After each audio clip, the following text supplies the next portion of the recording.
morning. I'm Erin Gee, and I am a multidisciplinary composer, new media artist, and also I'm a researcher at Université de Montréal. So if you want to check out anything that's going on with the LFO lab or any of the research that we are doing, it would be my pleasure to hear from you later. Interesting.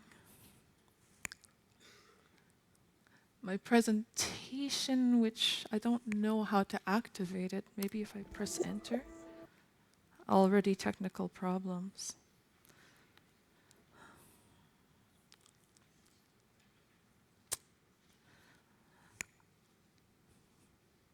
Not sure why it's not on the screen.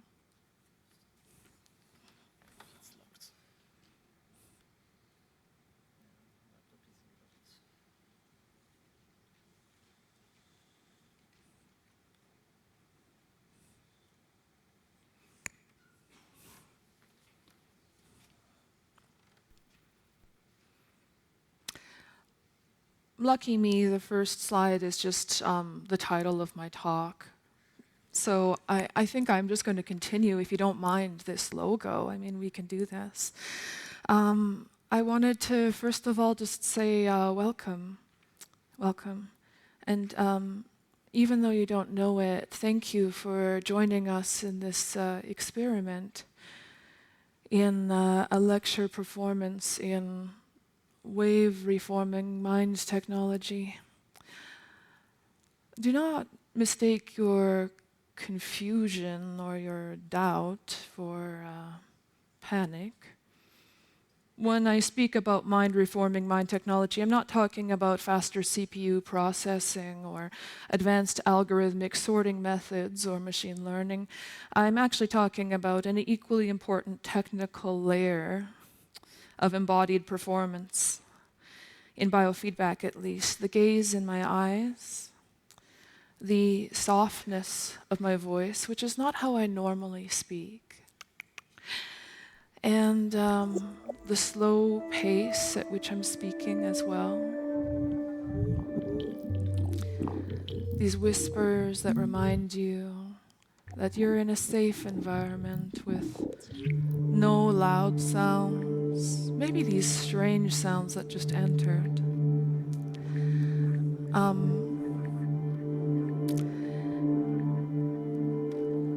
This is all out of order, but that's okay. That's part of the process. This is life.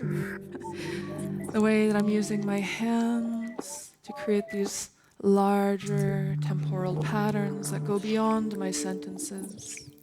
These gestures so simple, you can predict where I'm going next. And back. These simple ways of hacking, I like to think that they're both contemporary but also very old. Because there's various cultures that have been using these kinds of gestures, ways of talking and performance to kind of create a mood and put people in another kind of receptive plane. So I typically ask people to breathe in with me and out, to kind of reset the room again.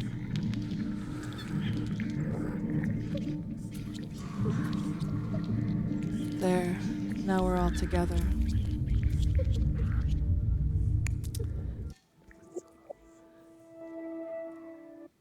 But to be honest, I've always resented meditation. I resent the idea of someone telling me that I should feel better, like a moral imperative or a purity, that I need to sleep longer, I need to reduce my anxiety, be more happy, maximize production, maintain smoothness in a cycle of an often very ironic and cruel reality. I have problems sleeping. I often can't focus. I respond unconsciously to sensory triggers. I have addictions. I shit, I eat, I breathe with you today. Breath is our constant companion, whereas consciousness is produced, manipulated, stolen, eaten, clicked, moved, thrown at sea in waves of surreal emotional information and sound. We're used to this. We're all online.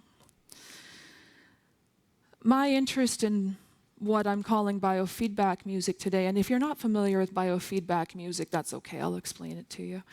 It's not just the gear, the EEG cap, the delta waves, the machine learning algorithms that categorize our emotion, but rather it's the way that these technologies can actually confirm or deny what we're feeling inside when I use these performance techniques on people. I really am interested in the power of imagination, my sounds, your voice, our bodies, to manipulate the building blocks of inner sensation and to cause emotion to flow unnaturally. I hope that we can feel differently or learn something. I know that I want to learn something. I've been worried for quite some time now, and I know what it means to worry. Sound is a master manipulator and ally in this experiment of feeling together through sound. Emotion acts as a virus that can spread from person to person in the room. So, what is biofeedback music? Well, traditionally, it's actually been around since the 60s. It's absolutely nothing new. It's practically retro by this point. And it's usually described as music that's generated by, there's this living subject that's usually a person that perceives the sound, and then your body is impacted by your perception of sound. Then this is the part that's usually kind of sexier and that gets talked about a lot, is that sensors encode the body as signals. The signals are then amplified and processed and then transformed into sound. And wow, the cycle feeds back into itself. So if you are not familiar with biofeedback, there's all kinds of people doing work like this with plants. There was some great work by Nelly Vrajot. I saw her talk yesterday with some plant biofeedback. I am just working with the humans for now, but I'm not against the plants later. I am particularly interested in emotional physiology and using sensors to quantify the emotional state of people. I've been studying this for about a decade, and also as in my quest to continue my art career, I knew I couldn't depend on the scientists, so I made my very own biosynth, which is a completely open source biofeedback musical instrument designed by me and my crew. I found the cheapest and best ways for artists to access skin conductance, heart rate, and respiration. You can find it on my GitHub, it's all there. And wow, how'd that get there? I actually, I won a prize last year at NIME. So you can read that paper, there is no paywall, just letting you know for the nerds in the room. I have to give a big shout out to my crew. These are the people that I work with on the weekly back at Université de Montréal. Nico Bourgeois, Luana Belinsky, and Etienne Montenegro have been my companions in kind of discovering and reading the scientific manuals and extracting things that we can make on the cheap. Thank you, you guys.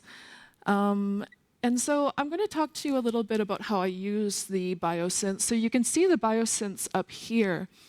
And in this performance that I do called Affect Flow, which is the introduction of which I kind of used in the beginning of this talk, I kind of enter people into this collective meditation space where I first calm the nervous system down, and I use techniques from meditation, like transcendental meditation, and also ASMR to kind of make everybody like be very, very calm. But at the same time, we have these 5 volunteers who are, they're different every time we perform the piece, of course. They're just the people, the local people. And they're attached to my machines. And so I kind of have been changing the way that I transform their bodies into sound, but it's usually very simple. Each of them, in the most recent ones, they all have like a unique breath sound, so you can really hear them breathing, and it makes like chords and stuff like that. But I'm just going to show you this example. There's this thing called skin conductance that my machine picks up on, and it's a usually imperceptible thing that you can measure. And skin conductance has been proven to like kind of reliably be impacted by emotion. And so I kind of filter the heartbeat in this specific way through skin conductance. And so if the clicks happen fast, it means the heartbeat is beating faster than normal. If it's slower, then it's slower than normal. And the actual intensity of the clicks as they rise and fall are related to the conductivity of the skin going up and down, which is related to just like emotion in general.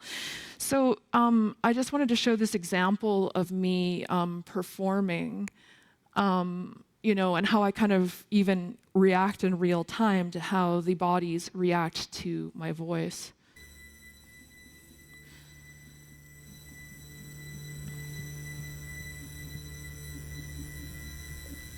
So there's this like electroacoustic background music. The drones that you hear in the background, they're just a channel for the energy in the whole room. We are always and forever a chaotic system, linked. But now that we are regulated by the sound of my voice, by sound, by mood, our emotion will act as a wave. And I didn't make that, maybe I made that happen, but we made that happen together. These clicks that are happening right now, I don't know if they're ever going to occur. Every tiny detail. And you can still hear these kind of remnants of the clicks as I walk back to my computer. And so for some of you that aren't really quite sure, like, yes, I am talking softly, but I'm very inspired in my vocal delivery, in the way that I talk in my performances, and a lot of how I structure my electroacoustic music and my performance style is based around ASMR, which is this like online genre of sound making. I'm really inspired by ASMR because it's based around the body. It's based around making people's bodies have these tingling sensations related to sound. It's not clear how much of the population has experienced, can experience the ASMR effect. There are some studies that say that it's maybe around 25% of the population that actually can experience tingles related to these feelings of simulated intimacy or interesting soft little sounds. And I don't know exactly if it's ever been tested live, if it even works, or if it has to be a completely screen-based thing. But because of the way that YouTube works, people make these videos where they simulate intimacy, and they've been doing it since 2009. And so there's think about the data that has been collected kind of informally amongst these communities about how to hack people's attention and how to hack people's, sensory responses to sound and to gesture and eye contact and stuff like that. And so these ASMR videos are, I think, a very pure representation of an exploration of sound that's really social, actually. But it's social hacking, and it's fake. There's these role play videos where usually it's women that are engaged in some kind of an intimate activity with you, usually maybe it could be putting on your makeup or giving you positive affirmations, or even I've seen boyfriend ASMR where the boyfriend wishes you good night and stuff like that. And there is these kinds of villainizations of these fake emotions, but I'm simultaneously inspired by how this ASMR community has actually caused like a generation of online people to listen really closely to abstract and totally non-musical sounds with rapt attention without any of the baggage of academia or experimental music. And so I'm really into that. And I'm also really into the fakeness of it, because I really enjoy the idea of how you could see on one hand that it's like fake emotions, or on the other you could say, well, no, they're very technical. It's the technical production of emotion. And if we can talk about an emotional technique, then we can articulate emotional labor. And you know, that emotional labor or pink collar labor or work like this, it could be considered a form of skilled work.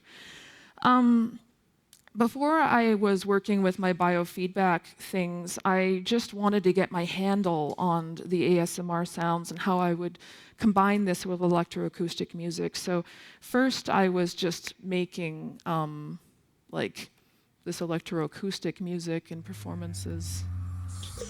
To the moves. In cutting edge. So there's a camera right in front of me, and so it really simulates the framing of ASMR in the actual performance space.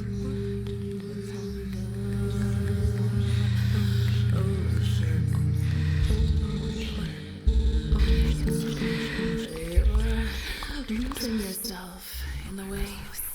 Pay attention. Be in control. You have to play along. The properties fluence, namely formless and uncontrollability, have traditionally been assigned to the feminine, but through focus and attention we will gain control.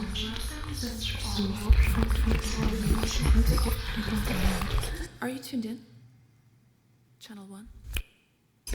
Channel 2? You've already agreed to lose control, though.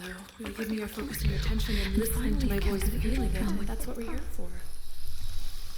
So let's lose I then do like a little bit of even just like very typical ASMR stuff.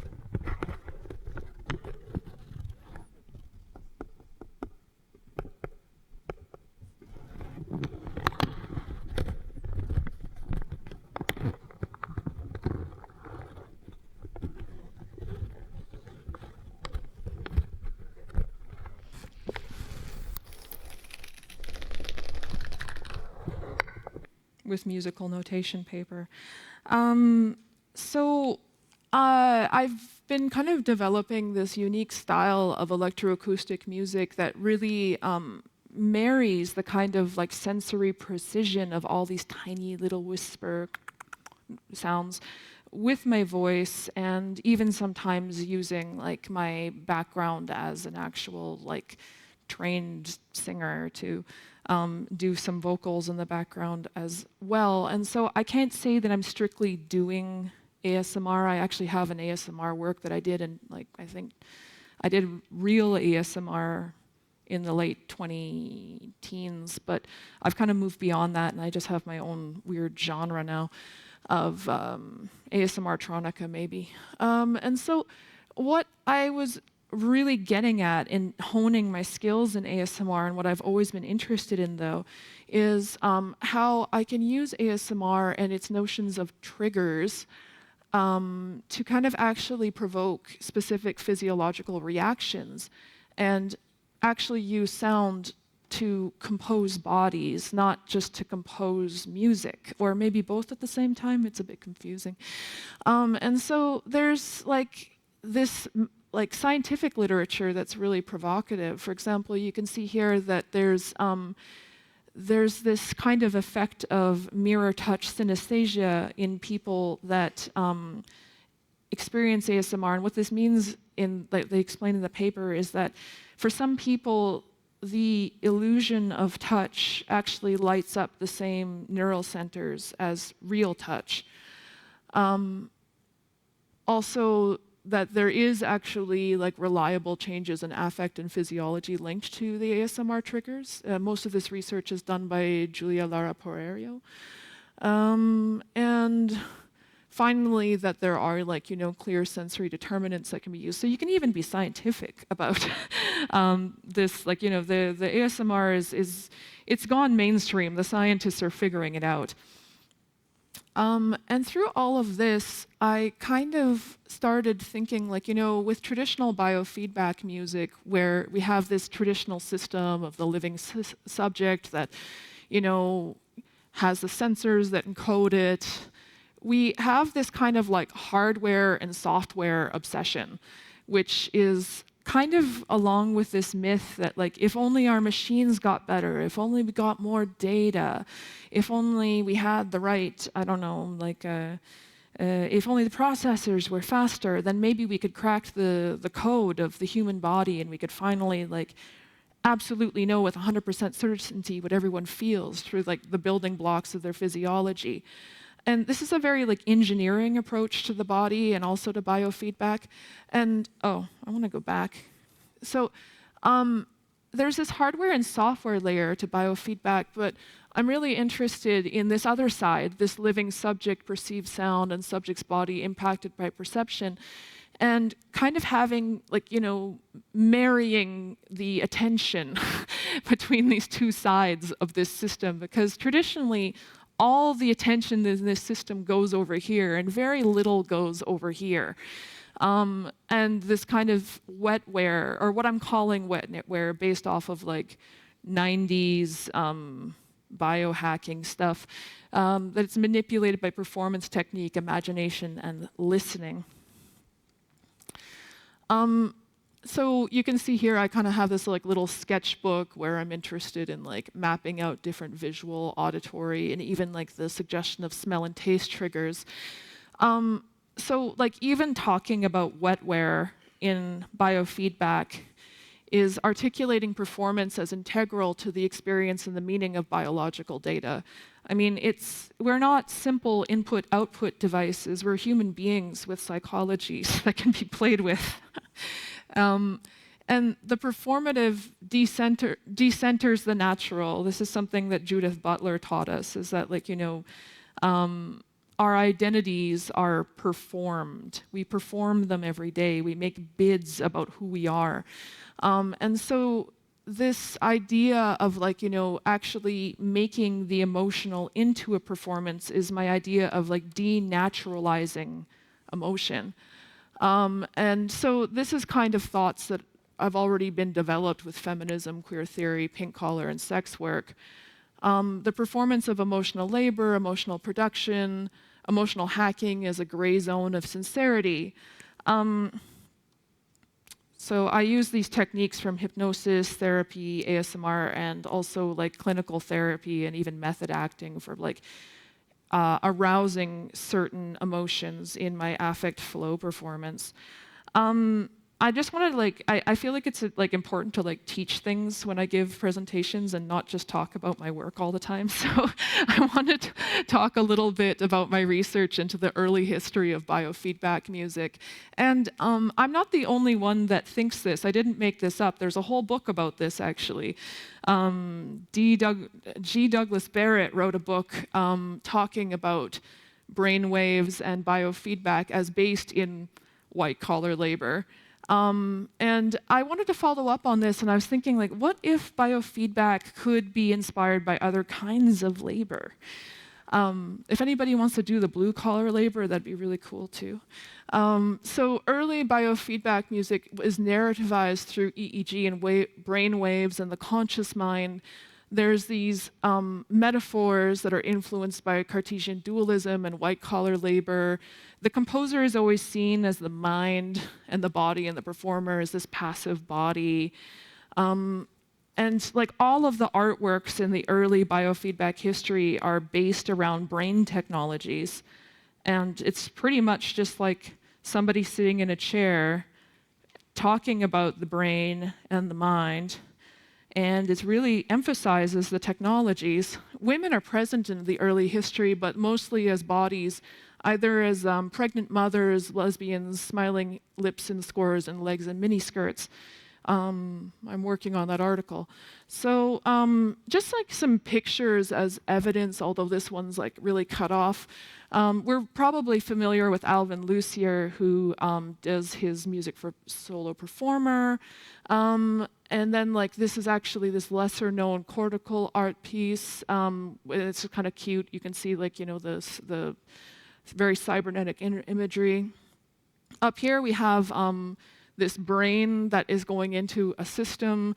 And what we don't see is actually that there's like a little heart with like some smiling lips on the side, and that's for the female performer, and the male performers almost always had the brain, and you never saw like a guy with like little smiling lips beside his name. So it's, you know, there was this like subtle gendering going on with biofeedback, but it reflected the kind of like white collar engineering science centric kind of nature of this early world, which was like super cutting edge technology. You couldn't access this as an artist unless you had a collaboration with a scientist. And so this is like one of the earliest articles written about biofeedback music, Mr. Science meets Earth Mother. Moving beyond like the easy thing to read into that, you can see here there's this thing about civilized man has learned the intellectual position to deal with his own betterment. Men are just going to the war simply because they like killing each other. I'm not sure about that, but there seems to be this idea that like through biofeedback technology, we're going to like up the brain functions of men, and that this is going to make them stop emotionally going off to war, which is like a pretty good goal. But there's this kind of old school separation of emotion and rationality that actually is like increasingly proven to be a fallacy. There's this belief, like one effect of this kind of white collar bias in biofeedback art and the focus on the brain, the focus on the technology, is the belief that this would be the only way to understand unconscious motives and drives of the human species. And so the faith of Western society in its technological instruments to lay bare the secrets of the human body has almost been constant. And I guess that I have this kind of like historical image, like talking, it's like an art history thing, but I'm just gonna zip by this. This is to say that I don't abandon hardware and software. I'm just like, I'm really passionate about talking about wetware as this other layer that allows me to like talk about other things. The engineering of emotion has been ongoing, and actually for like ever since biofeedback got invented, there's been these attempts at trying to categorize the different emotions and label and have this taxonomy of emotions. James Russell, I think, is the most famous. In 1980, he made this circumplex model of affect where you kind of can map all of the emotions on this XY grid up and down. And I guess that, like, you know, you have calm and unpleasant feelings, so that might be like, I don't know, sadness. And then if you kind of move up into the other grid, you have active but unpleasant, so that would be like anger or something like this.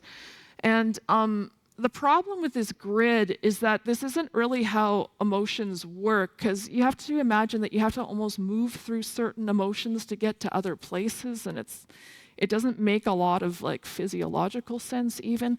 And then it kind of begs the question, what were these graphs for? Now, in the 80s, I don't blame him. It was like, you know, he was trying something. He was doing what scientists do, is trying to figure out the human mind. But the problem is that engineers today are still using this circumplex model of affect because a scientist made it, like, you know, 40 years ago.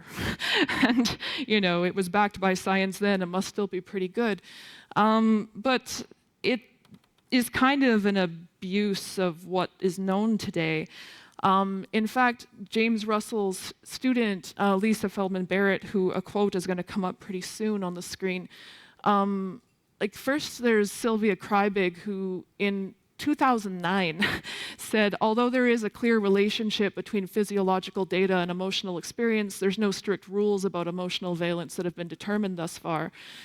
And Lisa Feldman Barrett, who is a student of Russell, the circumplex model of affect guy, the physiological expression of emotion does not only change from situation to situation, but also over the time of one's life. What this means is that even if I collected an incredible amount of data from everyone in this room, I couldn't make rules about what your data would end up looking like in my musical systems, because it changes all the time. And like by kind of mashing all of your data together, it would just kind of create a fictitious median that doesn't make sense, and it wouldn't be that useful. It would generally work, but not really in a satisfying way.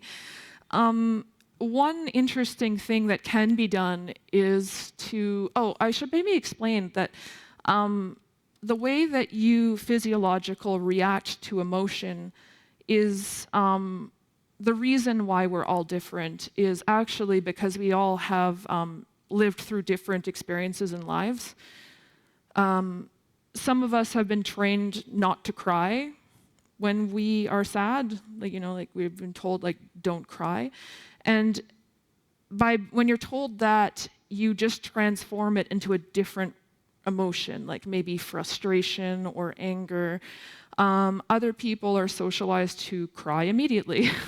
Some people access laughter when they're nervous, you see. And so people who have different kind of histories with emotion, you learn what works for you, and your body reacts accordingly. And so we're all kind of these weird Plinko boxes of emotion that physiologically don't make a lot of sense at this kind of building block level.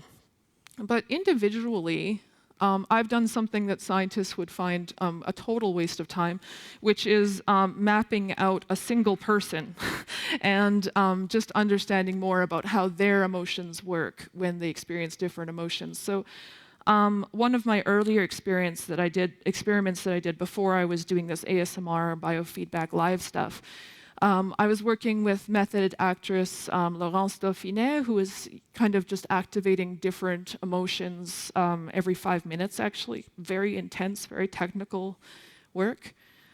And she was able to produce really clear, really reliable data for me that I could compose with.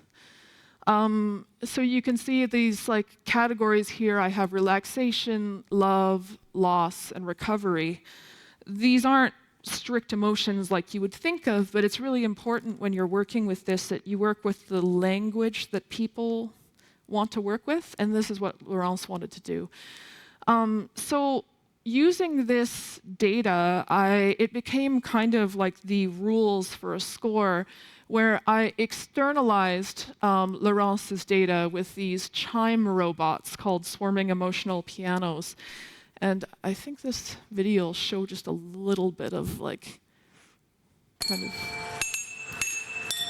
I didn't just work with Laurence, I also worked with Matthew Keys, and the actors couldn't always be there during demos, so I just projected them onto a plinth. It was a little unsuccessful, but it was like an early prototype.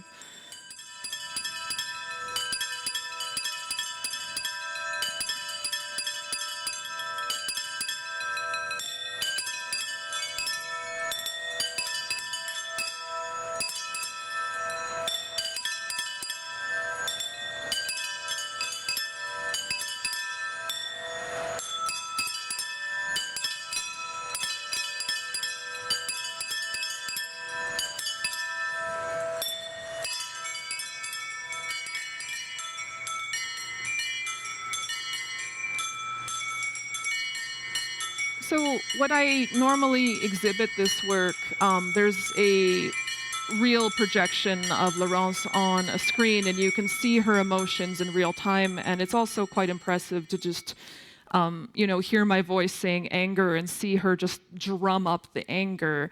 And so the robots kind of become these very abstract kind of they illustrate what's happening in her body, but I'm not really, it's not literal, you know, but I think that there's this, it's just this other way of understanding this gray zone of sincerity that I'm really always interested in. When people produce emotion, like, her anger was fake, but it wasn't fake because she felt it. And so I'm really interested in this notion of like data as proof. But after working with those robots, like even though they were like a huge success and a lot of fun, I realized that I'm not a roboticist because I actually don't like maintaining the robots. Like it's a real pain to like always be repairing them. And I thought I never want to make a robot again. So I moved on to children, and I didn't make them, but I thought, you know, I can program these robots, or I can program children using musical scores. And so this is like my first thing that I developed with the biosynth, because I used that same technology they used to read Laurence's body, and then moved it into you know, musical instruments, very simple sine tones and stuff like that. And so I made these musical scores that like not only use traditional instruments and like not like, you know, traditional notes, but also like imply forms of breath, and like there's this breath soloist, and kind of these instructions for what to do with the biosynth at specific times.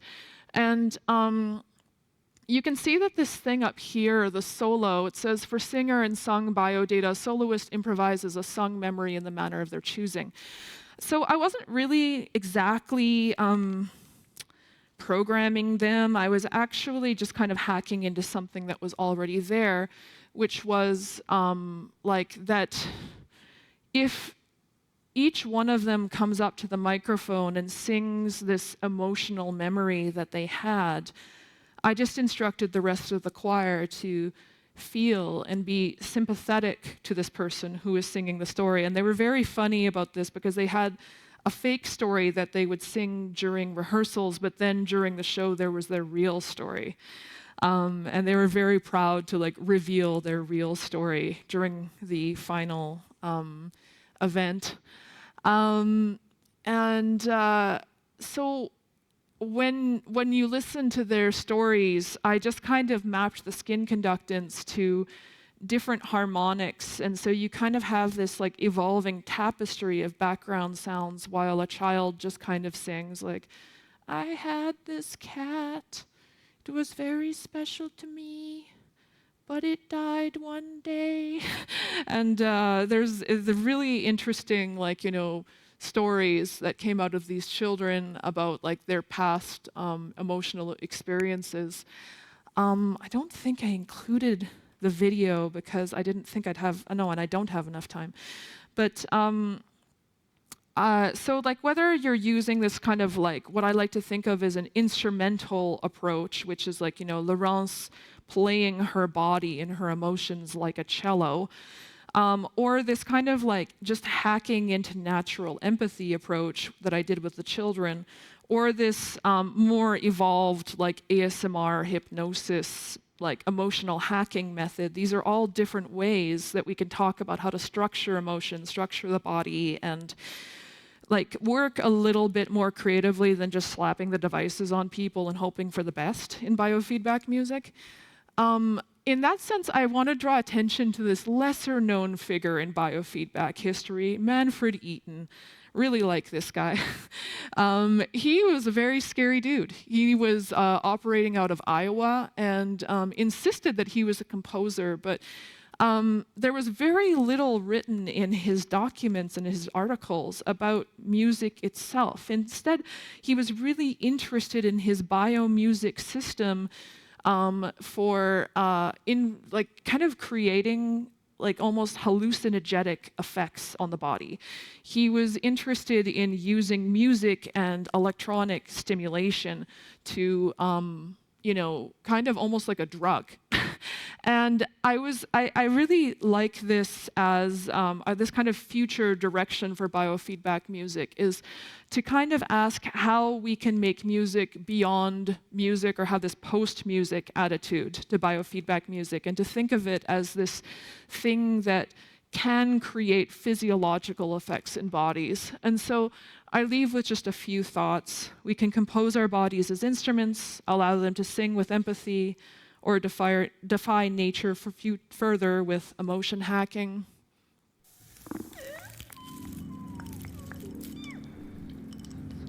So what kinds of authenticity can flourish through technology, that we don't need to despair that this isn't real? Your humanity. That this could be just this other way of understanding something that's part of our life. There's people around us that are producing emotion in this fake technological way, left, right, and center. And how can we kind of embrace this to make something interesting? And that's it. Thank you.